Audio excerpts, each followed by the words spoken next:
I imagine you've watched a number of Bills-Chiefs games. What is it like this week to finally play in one? I'm excited, but the fan in me is excited, but the player in me is just like it's another game. Coming in every day to work, we're not doing anything different. We just gotta keep doing us. Have you talked to the older guys who've been in these games before about how to approach it, what it's going to be like? I've talked to TB, and all he's really said is, what I just said. Keep everything inside. You ain't got to do nothing different. It's just you just keep working, and everything gonna show itself. How much does Michael Hoecht help this defense and all the versatility he provides for you up front? Mike, that's my guy. He's real energetic. He's a hard worker. One of the hardest workers I've seen, especially here. So it's just great having him back. The versatility that he brings. He can go power. He can counter you.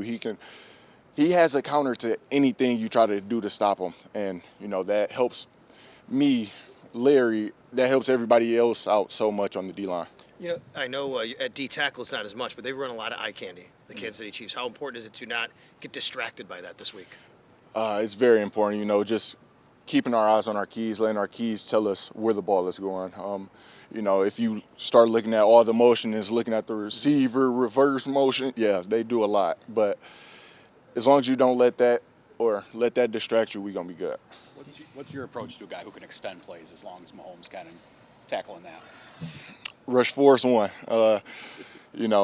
Me, I got to get a good middle push on the offensive line so those interior gaps don't show up, or if they do, they close enough to where I can counter and get them, or Mike, Greg, Joey, somebody can counter into the B and get them down. When you get the news about Ed this week, from a personal perspective, as your friend, your brother, what's your reaction to that? It's kind of the same as Max. Ed, he was so excited to be back. He don't let it show him as much as Max do with me, but because me and Ed, we just started our friendship, our everything, but he's sad, like he's upset about it. Of course he's a player, he wants to be out there, but I just try to tell him, hey, sit down, get right. If you want to just be okay, and come back, you good too. But we gonna hold it down for you. How do you manage maybe the natural inclination to Ed's gone? Now I got to do more to pick up for him to replace that. I feel like our coaching staff has done so well with not even letting that get in our heads. We're just next man up mentality. Doing our 111, just knowing that what we do, if we doing what the coaches want, we doing the right thing.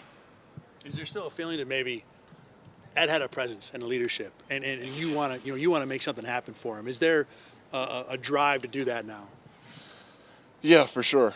If one of my brothers go down, I'm gonna want to have the best game I can, to try and fill his shoes. But we just trying to stay the course, stay with what we know, and make plays, not chase them.